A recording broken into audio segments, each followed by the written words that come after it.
that's right, you gotta do that. Especially these days, yes. So yes, there we go. And so what we'll do is we'll have people, we got season 1, we've got season 2. Is season 2 here? Oh, okay, there you go. And I'm over counting people. Okay. So what we're gonna do is we have some specific areas that each one of our panelists is going to talk about why they think their particular season of Supernatural is the most important, is the best, and the one that you should definitely always rewatch, right? Okay. So we are going to get started, and I left my sheet right over here. Nope, right there. I pulled it out, but all right. So right here we have Kristen Jackson, who can tell you something briefly about herself, and she is going to be our defender for season 1. Hi, I'm Kristen. I'm a graphic designer, and I work a lot in the film industry.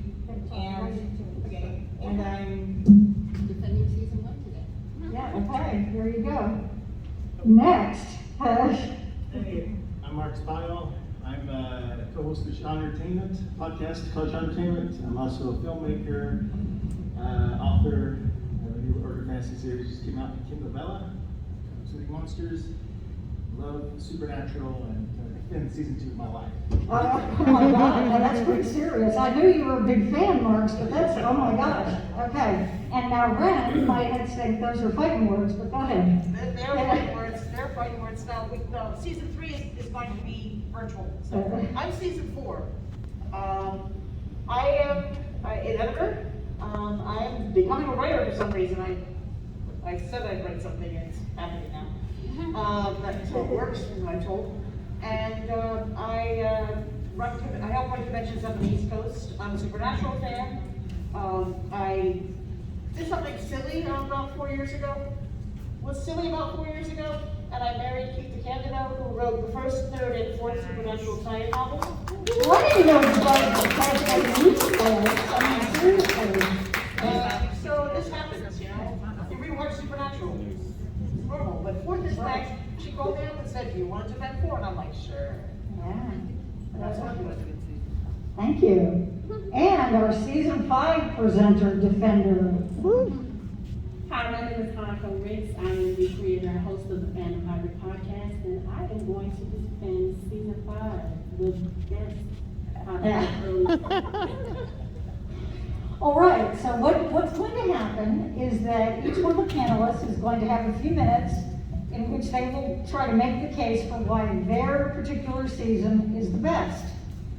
Well, at the end, after they finish talking about it, we're going to ask for some feedback from you guys. You get to weigh in, and we'll do that for a few minutes before we move on to season 2. And that's the way it will continue. Then when we get to all done with all 5 seasons, then you guys get to vote on who made the best argument. Okay? Who became the most convincing? Maybe they changed your mind. So if that happens, then, give them extra points for that. In any case, we're going to go ahead and get started with season 1. And one of the things I would like you to focus on, if you would, Kristen, apparently I can't stand in the right place. What in season 1 do we see about character development and growth of Sam and Dean? Okay, well, to start, season 1 is the OG season.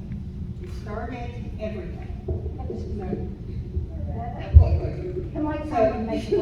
It started everything.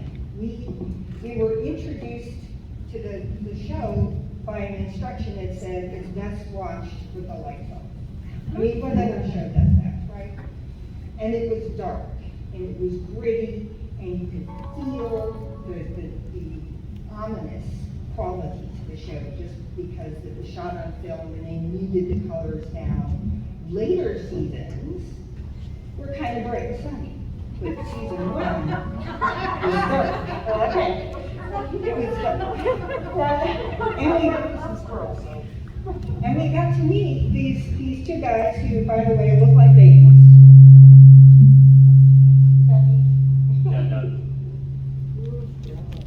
That was obvious. Yes. See, the microphone agrees with me. Oh, so you got, what happened? Did yours go nuts too?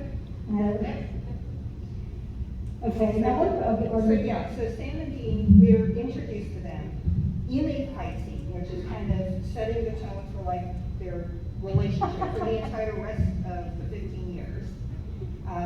You know, Dean is kind of more laid back and more adventuresome and more positive. He loves his job in this early season. And Sam, we kind of feel for him. He's the empathetic guy. He's, you know, studious. He's Mr. Computer looker-upper. He wants to get back to his college years. You kind of relate to him. You feel that need to go back and the safety and comfort of what you know. And here's this brother who's dragging you off and you know, making you fight monsters because it's the family business. And that this is the season where we heard the quote, which many people have tattooed on their bodies, about saving people and hunting things is a family business. So, you know, the dynamic with the brothers, it all started, it was all kind of set up in the pilot episode and plays out throughout the rest of the season. Sam gets more involved in the hunt. Dean kind of feels more for the Sam side of things. We learned about Sam being special in this first season. So I kind of think that this is the best season because this is when everything was new and fresh and we didn't have all the 15 years of angst piled on top of it. or in some cases two, two. What about the villain, the main, was there a particularly good villain in this season? Yes, we meet Meg, who is just absolutely wonderful, loves to hate me. And we meet Yellow Eyes and Azazel. I mean, those are the two people that are kind of key and they kind of follow. You mentioned the Zazel's name, that's what happened. We thought that guy was long gone, but yeah. Okay. Now, how about the season story? This is kind of a very simple adventure. I mean, it was, you know, the start, a middle, and an end. You had the quest to find Yellow Eyes and the quest to find your father and reconnect with him because he was, you know, for half the season, he was kind of leaving text messages, he was dropping in on Missouri and not telling the brothers that he was here. I mean, he was kind of screwing around. So they were able to come back as a family, and of course then, in true supernatural form, they yanked it all away from us right at the very season finale. I don't know who it is. I don't know his mind. Oh, yes. Sorry about that. Y'all didn't know you were gonna come in and get, spooked out. Even given what the topic is. What are some of the best standout episodes of the season? Okay, all of them are standout. All of them, including Mike that doesn't like you. including Bugs. Bugs is still a good episode. If you like, it has this sort of a Native American type of theme to it. There were very few of those episodes out for all 15 seasons, but they had a Wendigo and Bugs. So you kind of had a little more American mythology in this season that was not represented as well in later years. So we had Asylum. I mean, my God, Asylum is just riveting. Faith still makes me cry. It had the best musical track because Don't Fear the Reaper. I mean, that is like this amazing song that went with the scene. I mean, Foreshadowing.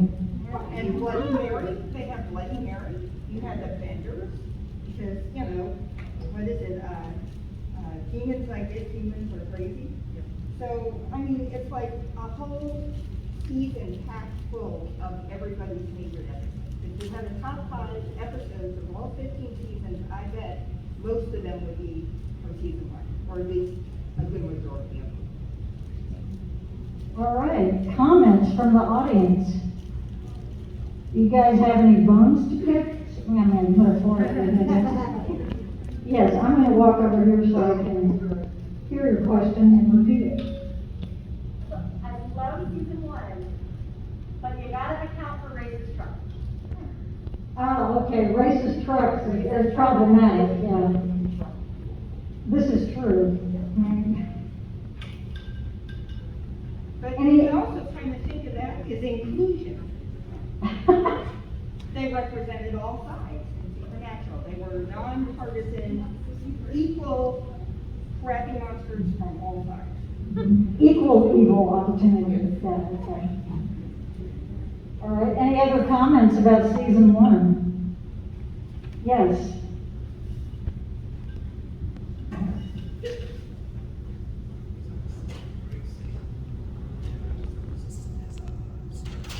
Okay, we got a point for Scarecrow here, yeah. I'm just the sort of moderator for this, but I just gotta, can I tell everybody my little dirty secret? I've been watching the show since it first came on. I started a rewatch because we do, anybody follow our Facebook page? Been doing our Supernatural Rewind, where we've been going back through the seasons. I have yet to ever see bugs. And when it first happened, it was a mistake. How many people in this room remember what a VHS tape is and they actually use that and set their VCR to record stuff? Okay. Mine did not record that episode for some reason. I was at work that night, so I didn't know until later. And I thought, oh, and then I saw what it was about, and I was like, yeah, well, whatever. And then after that, I thought, yeah, I didn't miss anything. So I have never seen that episode. So it's it's almost like a badge of courage now. Or lack thereof, but I don't intend to ever watch it. Much as I love the show. One last point, this is the season that gave us Carry On. She has to get her last one in. All right, so now Marx, you're up. Tell us about season 2, and we'll start out with pretty much those same things here, that the character development of both brothers and any of the other important characters in the series. Yeah, so I mean, season 1 was great, but I think with every first season there's some speed bumps or Bugs. racist trucks. So I think they kind of polished the season in season 2. I mean, it's the first view of a lot of really important monsters like Reapers, Crossroad Demons, or Hellhounds. Of course, our favorite trickster, Gabriel, he first appears. Werewolf, Djinn, Zombie, they're all first timers. Also, it's where they first call the car the Impala, and then later on that season they call it Baby. Oh, that's right. Yeah, so that's a pretty big thing. Also, what I like is I like how the story arc is really tight. We get these, human blood children. We get introduced to various ones in various episodes. They're kind of standalone, but then it all wraps up to the big kind of death showdown, I guess. And we also get the nice kind of cycle or the storyline where we have like their dad sacrifices himself or to make a deal to save Dean, and then Dean makes a deal to save Sam. He gets killed. We also have their father die at the end of the season, but then he escapes hell at the end of the season, of season 2, to then help save them. So I think there's just a lot of great things that tie together, making a really strong season. Really strong storytelling there. We also get one of our favorite, at least one of my favorite locations, the Roadhouse. It's hard for me to believe it's only that season that the Roadhouse existed. We get Joe, Ellen, we had Ash, which we had longer. We got introduced to Bobby in season 1, but it's really season 2 where we fell in love with Bobby. We really get to know him well. So, and yeah, the relationship with the brothers did evolve and grow, especially with now finding out about Sam and his abilities. and tested their bonds, but of course they stayed together. And yeah, so what was the other questions? Villains in season 2. Who were some good ones? So season 1 gave us the Eli demon. The season 2 is where we finally get the Eli demon getting killed at the end. So like that's a pretty big resolution. It's a resolution, but they also gave us some new stuff to continue on in season 3. So I think that's the best kind of finale you can get. And the Eli demon still is one of my favorites of all the first 5 seasons, really. Just how he delivers his lines, and the attitude, his tone, personality is so great. And he's got such a nice, he's so well tied into the Winchester family and their whole past and everything. So, great film. He is, that's for sure. And what about the season story arc? How does it, and this is of more importance, I think, than it was in season 1, because season 1 was the beginning. But how do you feel that season 2 kind of connected with what came before and what still is to come? Yeah, it connected. This whole demon blood storyline is crucial. The whole 5 seasons, when we find out, this is probably the biggest leap we get into understanding some of this connection to why their mother died in the first place. And the whole 5 season arc really ties into this whole demon blood, children, will Sam go dark or not in the end. And what I really like is that we got introduced to all these kids growing up, and I think all of them had really good personalities that were really interesting in different ways, which made it all the more like, oh, when they died and stuff. Except for that one side. Okay. Now, what do you feel were the best standout episodes of season 2? I think the right near the end of the showdown was a pretty big deal. The 2-parter of All Hell Breaks Loose. We get the row house gets destroyed. All these hunters die. We don't know. Ash gets killed. It's a pretty big, terrible moment. We get That was sad, yeah. Yeah, super sad. And we get the whole finally getting to use the cult on the Eli demon and the whole big conclusion.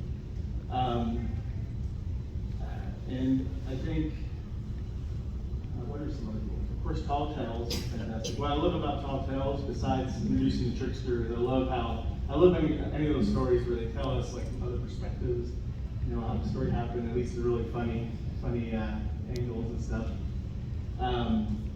It was so over the top. It was one of the, I don't know if it was the first, but it was definitely one of the big comedy ones that kind of started a trend with them. There's just so many excellent episodes. Owen Henriksen, we get him. Gordon is a great, antagonist for them. They're great arch enemy, or whatever you call them. Can I insert something? How many people here watch This Is Us? How many people will agree with me that Sterling K. Brown looks the same now that he did 15, 20 years ago when He's most definitely a vampire. He must be. Anyway, I had to know, because I want to make sure it's not just me who thinks this. Marx, go right ahead, I'm sorry. I love Crossroad Blues too. I think that's just a great classic story too. And Crossroad Demon elements are so big to the development. So lots of great episodes. Okay. Now, in summation, why do you think season 2 is the best? I feel that they, after one season, they kind of found the groove, the kind of mix and tone and the kind of story they wanted to tell. And I think 2 really showcased that, and it had just a really strong, every single episode really played a good part to the bigger story of the whole series. And there's no bugs. There are no bugs, yeah. Okay, so what do the rest of you have to say about Marx's argument? Any comments about season 2? Okay, let me come over here.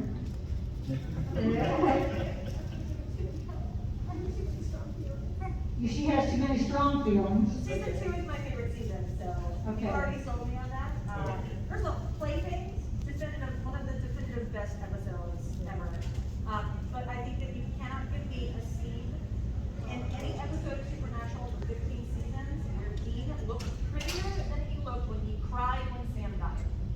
crying by Sam's deathbed was the prettiest Dean Winchester ever looked, and for me, I feel like that's the.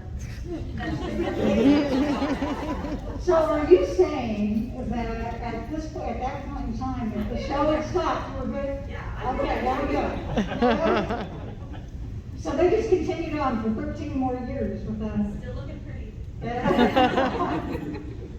Any other comments? Yes. I did want to mention, season 2 has one of the better endings. I thought the two-parter with Sam and all the other kids whose moms died when they were 6 months old. Oh, yeah. In particular, that was my first introduction to the actor Aldous Hodge, who later went on to be on Leverage and is currently on City on the Hill, who was just phenomenal in that. And also, as you mentioned, season 2 gave us Victor Henriksen, who is the single best guest star in the entire history of Supernatural. Yeah, he was good. He was good. It was, You should never have died. sad. No, you shouldn't. But that was season 3, so we don't hold that against season 2. Yeah. Well, they should never have, I mean, he should have been there forever. And Yes. this sounds silly, but you gotta admit that whole business up front, party in the back was an amazing line by Ash.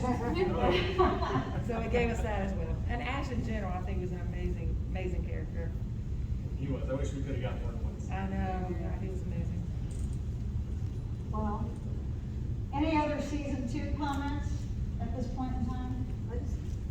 Yes. I just think the introduction of the Reaper, my time. Okay. Oh my God. I mean, that just to me is like, they took another step into something else. I really, really like that. It's like a Okay. beginning. Yeah, that's true. Ended up being crucial to the show. Yeah. Exactly. Good point. Okay. I can't hear. Faith had a Reaper. You're gonna have to talk into. Great time, Reaper. Well, I just like that one idea. Yeah. You like the more personal one rather than I like the scary, look. I like the ghosty monster. Okay, well, for season 3, the person who was supposed to represent defend season 3, has been a long time, well, not as long time as some of us, but a more dedicated Supernatural fan. I'm not sure there is. And she was unable to come this year. So I said, how about we make a recording? So apparently this is going to come through the sound system, so you'll get to hear the video.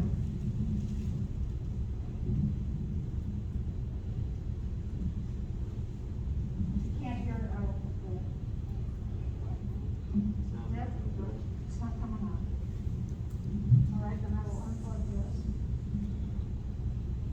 Fantasy memoir, paranormal romance as Morgan, and I'm a huge Supernatural fan, if you didn't know that already, and I am here to defend season 3. So let's get at it. I'm excited about this. Wonderful. Well, thank you so much for joining us, Gail. We're thrilled that you could be here with us today in any format. So now, what do you say about season 3 in regards to character development and growth of Sam and Dean, or any of the other, important characters that are part of the show? Well, that's what I love about season 3 is I think it's a pivotal season for everything, for the characters, for the story arc, so many other things. There's so much more introduced. But for the characters, Sam really grows up here in a way that he hasn't before. Yes, he's told Dean, you're my brother and I love you and I'd die for you, but that hasn't really been put together. And now we know about Dean's deal, and Sam is determined to get Dean out of his deal. Dean has said, yeah, Sammy, you're my little brother, I'm supposed to take care of you. But Dean made a deal to bring Sam back from the dead at the end of season 2. That's really putting your money where your mouth is. So now they've got a new. Should I start it over again? See, I can hear it because I'm standing right here. It's okay? Okay. Well, I'm going to hold it up here though, so you kind of hear it. With that situation. And as I've often said, when Dean loses Sam, he gets self-destructive. When Sam loses Dean, he burns down the world. And this is where we first start to see this through several of the episodes. So I think it's a pivotal one for both of their characters. growth, because Dean really has to, yes, he's almost died in My Child Dying, he's been close to death before, but this he's really staring down a bullet in this one. And even though he tells Sammy not to try to save him, he's still holding out hope almost till the end, and it doesn't happen. And so Dean Winchester faces mortality with time to think about it. That's key. Okay. What about the villains in this particular season? Do you think that there were some significant villains? Oh, wow, there are some wonderful villains here. I mean, we've got Ruby and Lilith as the prime villains. And of course, we're going through this season thinking that Lilith is the big bad. Of course, it's really Ruby. But we don't find that out until next season. But we've also got Gordon. And Gordon is such a delicious villain. I mean, he's so self-righteous and he's so awful. So Gordon is a terrific villain. We've got Bella, who would have made a great frenemy. She had some potential there, but we mostly see her just making the boys' life miserable. And we've got Henriksen, who I think all of us would wish had stuck around longer, especially once he realized that the boys weren't kidding about this supernatural stuff, and he sees in Juice and Bello that it's all real. Having Henriksen as an inside man, supportive of the boys, and maybe not having Bobby have to take all those fake FBI calls would have been terrific. And of course, we use them way too fast. So yes, we've got some fantastic villains in season 3. And a whole smorgasbord of them. Yes. Now, the season story arc, do you feel as though it fits in particularly well with what has come before and what's yet to come? Is it like an essential part of that piece, do you feel? Absolutely. It is not only essential to the 5 Kripke seasons, but I think in many ways it is an underpinning that colors the whole rest of the series.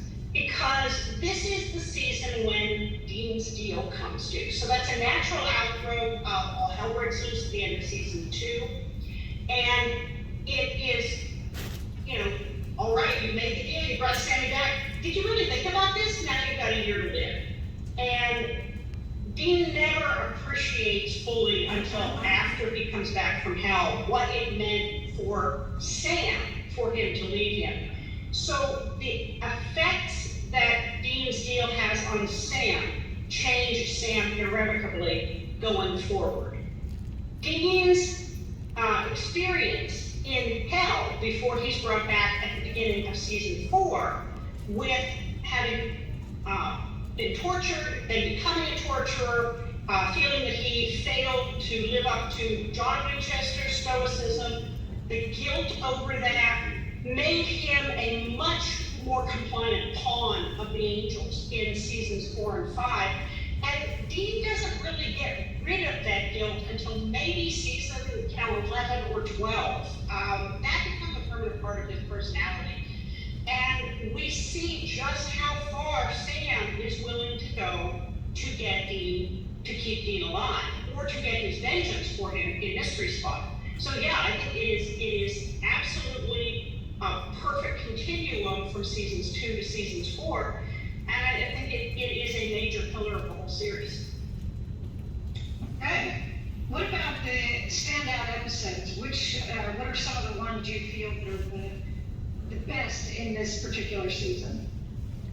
My favorites of these, and I'm not taking this from Entertainment Weekly or anybody else's listing, but my personal favorite are Bad Day at Black Rock with the Lucky and Unlucky Rabbit's Foot. That's got Steen going, I'm Batman. And it's such a wonderful comedic episode. I lost my shoe. That is just one of those iconic episodes. So is Mystery Spot. We get the trickster back again. We see Sam on that missing 6 months of vengeance when he is out to kill the trickster, and just what Sam becomes, which is an echo of what he tells us later he does become after Dean dies. And plus that's just such a fun episode as we watch Dean get killed creatively over and over again, and don't make every moment the same way. And very supernatural Christmas with the pagan gods and the wreath and the you fudge and touch me and I'm gonna fudge and kill you. So many iconic things. And them trying to sing Silent Night when they don't know the words to Drunk Santa. And it's just such an iconic episode. So yeah, those are my personal favorites. Okay. Now, in closing, why do you feel that your season is the best or the most essential out of the first 5 seasons? Well, as I mentioned before, it sets up the whole action for seasons 4 and 5. If Dean hadn't gone to hell, I don't think that Zachariah and the other angels would have been able to pull him apart from Sammy nearly as easily as they did, because they were really leveraging his hell guilt. And he was trying to redeem himself from becoming a torturer. And they used that against him, not just on the head of a pin when they had him torture Alistair, but they leveraged that.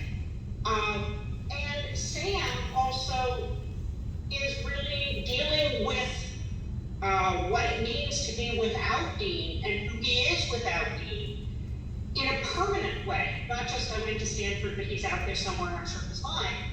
And all of those things set up the actions and the emotional arc and enable the rift that comes between the brothers in season 4 and 5. And I don't think you'd have had that if they have stayed together and Dean hadn't died.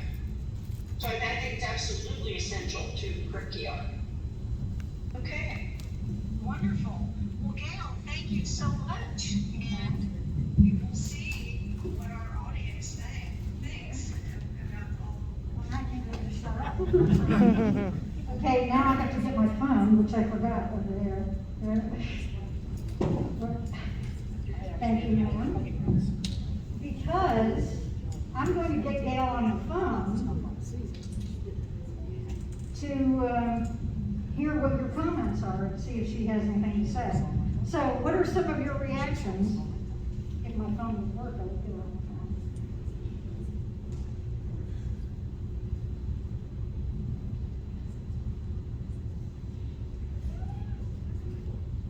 She's expecting us, so. Hi, I'm gonna put you on speaker and put you up to the microphone, okay? All right, can you say something so we can see if everybody can hear you? Sure, hi everybody. I know she'd much rather be here than not. Yes. I'm missing you all, so hello and thanks for including me. You're welcome. Okay, season 3 comments. We just played the video, so. Okay. What do you guys have to say to what she had to say? They're all marveling over why I'm standing here with a phone. It's like, what the heck is wrong with this woman? Okay, yes. I would say one thing against season 3 is that it feels very rushed at the very end, and I know that was just due to circumstances, but the story just kind of feels like it was pushed together at the end. Some things didn't line up as well as they feel like they did in some of the other seasons. Okay, that was one of our audience members who said she felt as though the season was kind of rushed at the end. Of course, we know why, and she's aware of that as well. So, but that is one argument against it being the best, simply because it had kind of a, not necessarily a sloppy ending, I guess, and from what you're saying, but more like an incomplete ending. Yes. Well, it's interesting because I've read statements that if it weren't for the writer's strike, Kripke had actually intended for Sam to embrace his powers to get Dean out of his deal. And when they knew they weren't going to be able to do more scripts, they kind of regrouped and went with the story that we have. So that possibility really fascinates me on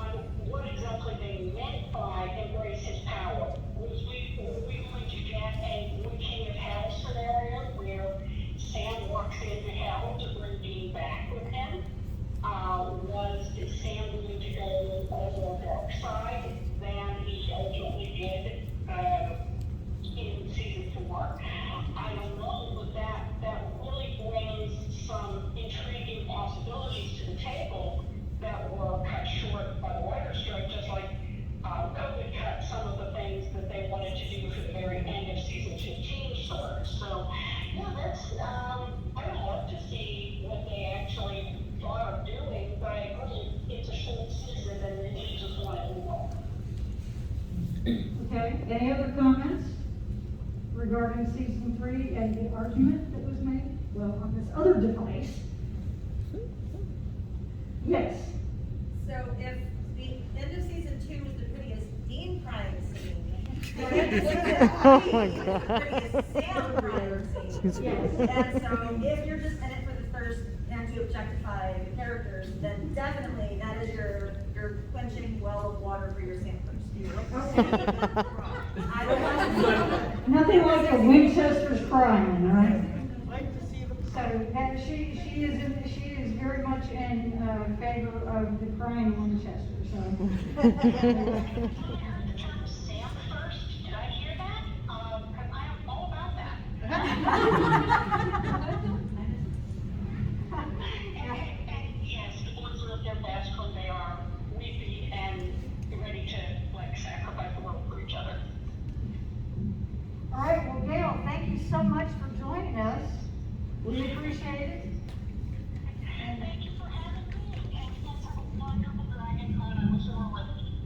Well, we wish you were too. Talk to you soon.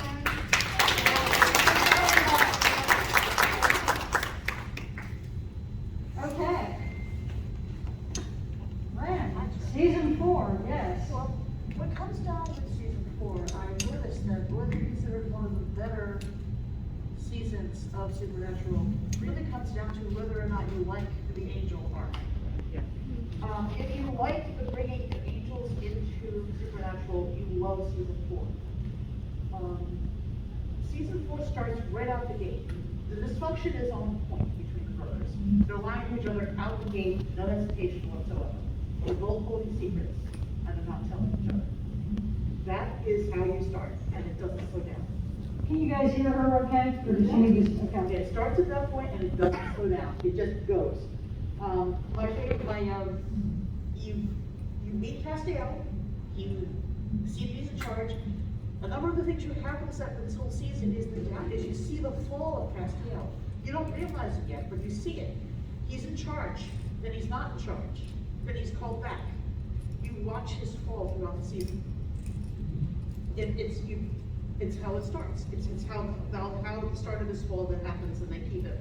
They were originally going to keep him as an actor for it, but it was because of how well he did in this season. But as I said, I know friends of mine who don't like bringing in angels into Supernatural, so they don't like the season at all. It is one of my favorites because, well, I'm a Misha fan. I like the dysfunction with the brothers. I like the long game that Ruby is playing. There is so much in this episode that gives you the backstory for the brothers. You get in the beginning, you find out about their parents. And by the way, there's no way that car was $2,000 in 1973. I'm a car nut. It was $2,750 6 years before. It was driven by a salesman. It dropped more than that. Sorry, it dropped. It was somewhere around $1,600. It was not $2,000. Anyway. That's one of my personal pet peeves, because I'm hard. But then you've got, of course, Yellow Fever, and you have Eye of the Tiger, and you have Dean's scream in Yellow Fever. It's perfect. You know, it's like, yeah, wow, cool. His total and absolute scream. You have the Eye of the Tiger in the end. You go on to what Gail made my point about things, though. You have I Know What You Did Last Summer.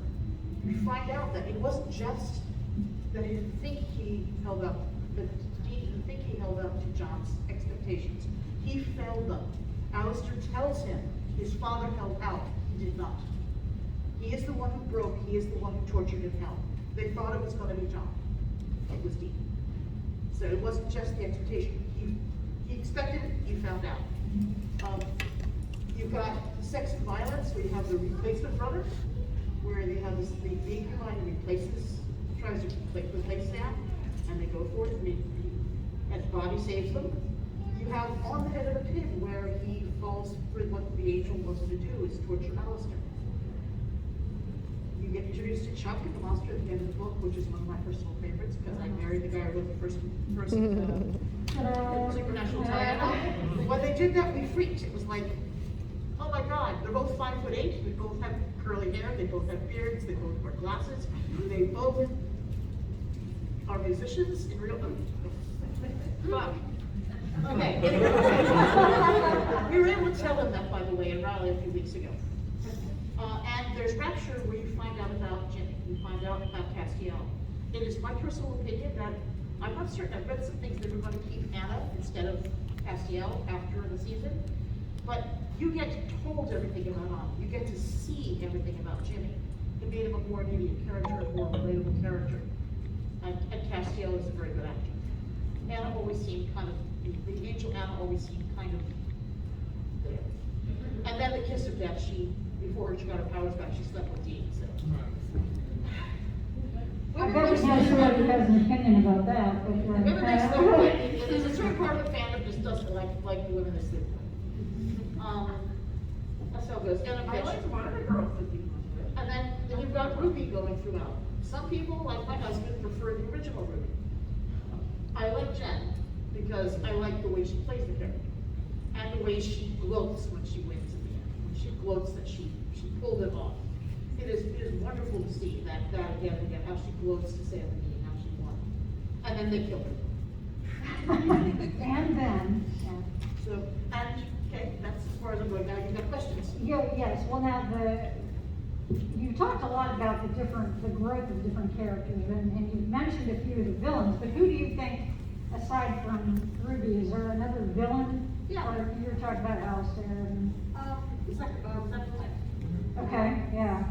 Zachariah. Kurt Fuller, when you get him for a part, he just aces it. He is perfect you don't think of him as a bad guy, but he is. When you have Robert Wisdom, another really good character actor, playing Uriel. He's also a bad guy.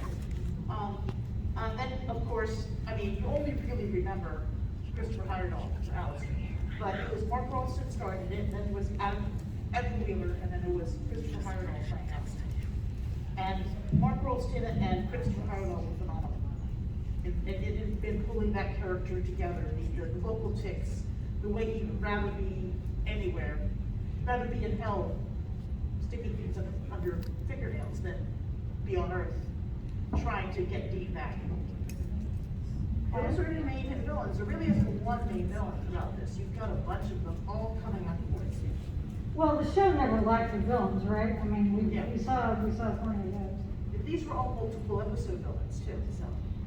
Now, how do you think it fit in with the other, like the seasons that came before and the seasons that come after? How does that story fit in with the rest? Well, you've got a situation where they're completely at odds, they're completely aligned with each other, they're completely dysfunctional family members. But in the end, they still come together. Dean comes to save Sam. Dean is there for his brother. And even for everything that they go through and all of the ways they really, really are upset with each other. But that is a standard, that goes throughout a lot of other seasons. Later on, there's another season where they part for a while. I forget which one right now, I have to look it up. I was concentrating on this one, so I rewatched this one. Even though they're at odds with each other, they still will back each other. Is one of the themes for this season. And the hits don't stop coming, because there is no slowdown. Well, that's pretty much the whole series, isn't it? But yeah, it is rough in this one. And what would you say? What's your argument, your overall argument for why your season is the best? Because it gives you the boys raw. It gives you the boys very raw. They're both really hurting. They're both really damaged. Dean is more damaged than we've ever seen him, and they're still trying to push forward. Sam failed in the months that he was away. You get the backstory. He failed in the months that he was away. They worked through all of that when it goes. I'm trying to remember what episode we're in. They want to be family, but they pull each other apart when they're together, and they still will. Right. One of my things I like, just because I'm an art geek, the episode where they're all in the waiting room, in the green room. Most people don't realize it unless you watch it a couple times. The artwork changes. The first artwork you see is all Baroque artwork, and it's all seduction artwork. It's all artwork where it's pastoral, it's all seduction artwork. And then it changes to be every single image is one of Michael killing the demon, or Michael killing the dragon, or Michael killing, basically an representation of Lucifer. If you look at it again, you realize you got these pretty pastoral scenes, broken, then you delve into early Renaissance religious artwork. All of them change. And because I am an art geek, and Keith and I keep drag through museums with me. He knows how much of an art geek I am. That hit me the first time I saw the episode. And it's beautiful to see things like that. And the change and how Zechariah, Kurt Fuller, gets more and more smarmy. Yeah. As that happens. Yeah, he does. He definitely does. Yeah, how many times do we want to smack that guy every time we see him? Any comments, reactions to the season 4 assessment? Yes. I think that season 4 was my least favorite, to be honest, because the first 3 seasons, the boys had kind of a lighthearted, jovial kind of interaction with each other, and I felt like season 4, at least the first half of it, they were just completely disconnected, and you could feel it in every episode. They were lying to each other because they were both doing things or had done things that. But I didn't like the feel of the episodes because of that. It is very grim. I think we talked about that on our Supernatural Rewind. So, did everybody hear that? That she just felt as though everything was kind of a little too dark and divided between the brothers, and that it was just kind of They still support each other and back each other. Right, the second half of that season, they got back to at least somewhat what they had before. It was episode 14 actually was Sex and Violence. That was when Incubus showed up and gave him his perfect brother. Right. They realized that was a problem, and that's from 14 on. Yeah. Yeah, it's perfect as we're going to do here and then we'll come back here. Okay. My input would be also season 4 has Jump the Shark, which introduces the concept of Adam, their other brother. Oh, yeah. Yes. Ends up being really important for the next season and kind of, it kind of wraps up. Yeah, where's Adam? Jump the Shark is what she was talking about. She thought that was good. They at least had when they later on asked, where's Adam? They used to look sheepish, like 5 seasons later, they look sheepish at each other, yeah. My comment was just sort of off of her comment, like, I find like, on Facebook, when people talk about, I don't like Mary, I don't like this, I don't like that. But what they don't like are the things that make them human, and make them, that make life. Life doesn't just have good things, right? So when they have that conflict between them, to me, it makes it more realistic, more family. That's more how you're gonna come I back have brothers, to it. so And they don't always get you know, along. I don't always get along with them. Yeah, and it doesn't end there. They bring it back to where this point where they realize they have to, be a family, and they are. But so, she didn't like it, but I kind of did like it. I liked it, it went that way and it felt more realistic. You agree with the assessment of No, what the I field agree, was, yeah. but you enjoyed it rather. I enjoyed it more than appreciated she it. Yes, one more. Yeah, it's just kind of funny how people are drawn to different things. We started watching it a couple seasons into it. We're going back on Netflix, and I was drawn to more of the Monster of the Week shows, and I really enjoyed them. And I told her, I was like, there's this show, they got badass music, they drive a classic car, and they're killing monsters. It kind of took me back to the Scooby-Doo days, when I was a kid. And then, after season 4, I came home from work one day, and there was a Castiel pillow on our couch. Hey, I want you to help me like one. Castiel pillow, I'll take one. If there are any more around, so. Okay, we're gonna move on to our final season. Season 5, and in terms of the brothers and their relationship and their character growth of the other characters, I think this was the season where we started to see a little bit of change with the dynamic in the boys.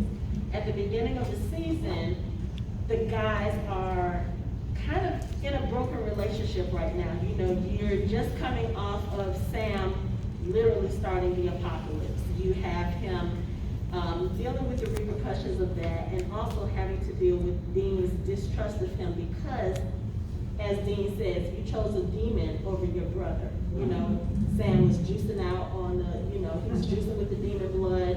He was having that relationship with Ruby, and a lot of these things just kind of broke the relationship between the guys to the point where at one point in the season, they actually went their separate ways. They were like, okay, it might be better for us to be apart.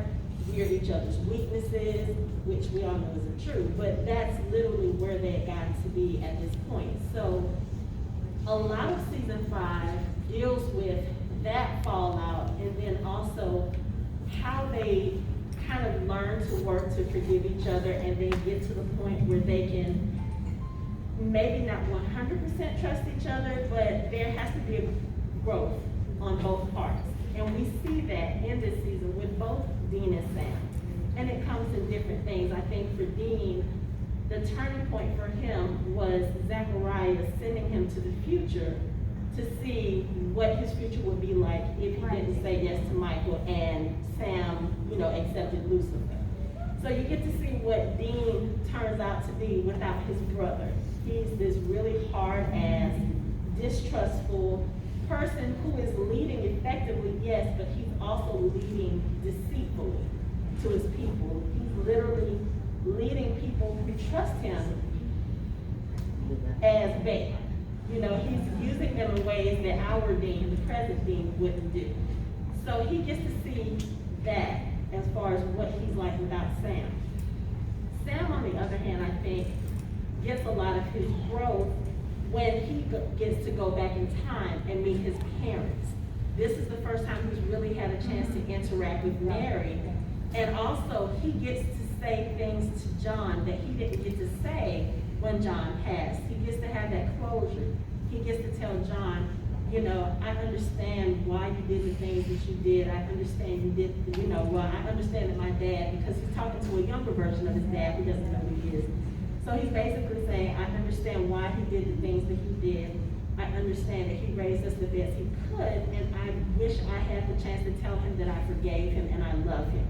I feel like that was kind of a turning point for Sam, because it gives him the perspective that, okay, yeah, this life that we're leading is a really shitty life. Sometimes it's really hard. Sometimes we don't want to do the things that we do, but we do the best that we can with what we're given. And I think that's a good turning point for them, and that's where they both kind of start coming onto an even playing field. And then also, this is the season where Sam basically tells his brother, I need to be an equal. You need to treat me as an equal. I'm not your kid brother. I am a grown-up.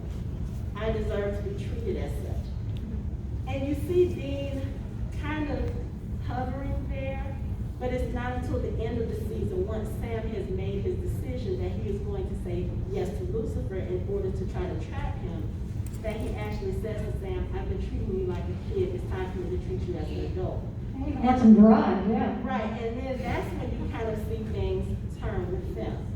As far as other characters in the season, you get to see some of the other characters also go through some really, really difficult times. They're having to learn to live with weaknesses they've never had before. This is the season where Cass pretty much turns human. He loses all of his power. He loses, he's cut off from heaven. He doesn't have his angel mojo, so he has to live as a human and live with those limitations. And he gets to a point at, later towards the season where he feels like he's useless. And he has to kind of be told off by Bobby, who is also dealing with challenges this season because he sacrificed himself to try to help save the boys and ends up paralyzed at this point. So there's a point of time in the early part of the season where Bobby feels useless, admits that he wants to kill himself because he feels like he's not helping, he's not there for any purpose. So you see these characters having to learn that being quote unquote less than what they were doesn't make them less than what they were. They have to learn how to adjust their way of thinking in order to still contribute to the overall picture, and you get to see growth in those characters in that sense. And by the end of the season, Castiel has his powers restored, Bobby has his, his walking restored. Inextricably related, yeah. But I mean, it gets to the point where towards the end of the season, when they kind of come to grips with what they are now, and the fact that they can still contribute even being less than what they feel like they are, that's when those things are restored to them. So I think you get to see a lot of growth through with those characters because of those difficult circumstances. Okay. What about some of your favorite episodes from the season? Changing channels. Yeah. Is an absolute favorite. Not just because you get to see the boys in these really weird situations. You know, you've got them on the Japanese game show. You got Sam in the herpes commercial, and all of these things. But this is also the episode where Gabriel comes clean about who he is, and he tells Sam and Dean what their destinies are. Them being the vessels for Michael and Lucifer, and all of these parallels that have been drawn just throughout the season between the angel brothers who are at odds and the human brothers who are destined to be at odds because of that. You hear all of this in this episode, and I really feel like this episode was kind of the changing point, and it kind of sets the stage for literally the rest of the series, because this is where we find out how important Dean and Sam are, even if we don't really realize it until a few seasons later, because there was a lot of having to rewatch this season and kind of keeping out of my mind everything that comes afterwards. Right. It's kind of like you look at it, you like, wow, they were really telling them what the deal was. Like we heard what was going to happen way back in season 5, but because it was so far back, and there were other things that happened in the seasons after that, it's kind of like you forget about it, and then having to go back and rewatch it, it's like, whoa, they kind of put all of this in motion way before it really started kind of solidifying itself in the season. Yeah, it's been interesting just to go back and watch things that I've been doing for the rewind, just to see, oh, that's when that started, that kind of thing. Just because it's like, well, I remember it happened, but I don't necessarily remember, which season it was in. So. Right. And do we have any comments? We're just running out of time. But let's get a couple of comments, and then we're going to vote. But you are, not me. I'm staying neutral. That I completely agree. I think that season 5 had the most overall character growth. Most characters are growth of all the episodes. Okay. And yes, over here. Yes, yes. Look at the stats, yes. I don't think you can forget either about Death's entrance in that. Yeah, I was actually going to mention that, but like you said, we were running out of time because Death has the best character intro of any show ever. Ever. The minute you start hearing Jen Titus sing, it's kind of like, okay. And yes. I think ultimately, even though I'm on team season 2, everything about the show is summed up in Chuck's monologue and Swan's song. And I just go back and I'll just watch, and I'll skip over the plot, and I'll just watch the monologue. just that one part. It's just so good, and it tells us everything that we didn't, the details about the boys' lives that we didn't know. Just like the simplicity of their lives together. It's like, in case you weren't paying attention, this is what was going on the whole time. Right. I'm literally a week younger than baby. And then if I could just mention a couple of other favorite moments that made that season for me, Chuck's advice to Dean for toilet paper is going to be like,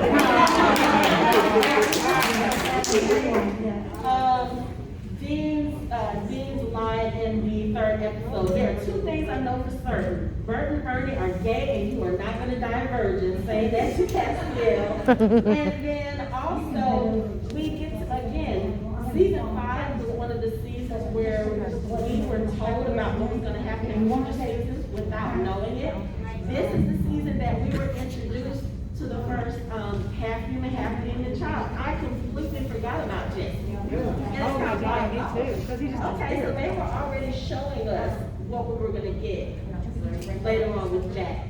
So, and I mean, there's so many great things about season 5. You got Becky and the Supernatural convention. You had the emotional moments, the deaths of Ellen and Joe, the introduction of Crowley. I mean, there's so many things about this season that made it amazing. Okay, you said the magic word, Crowley. Okay, now we are going to, you need to be thinking, who do you think made the best argument for their season? Not necessarily which one is your favorite, but even if it's still your favorite when you came, you still have your favorite now that you did when you came in the door, but who do you feel made the case the best? All right, I'm going to start with season 1. Raise your hand if you are voting for season 1. I'm so sorry. How many other people besides me think, I don't care if I ever see bugs? Well, apparently not, it doesn't go quite that far. Season 2. Everybody has to suffer through it. 1, 2, 3. Okay, we got 3 for season 2. We have season 3 for Gail, who is not here. And we have 1, 2, 3. 3 for 3, I'll be able to remember that. We had 3 for 2, right? Season 4. Okay, 1, 2, 3, 4, 5. And season 5. Okay, season 5 has it. Congratulations.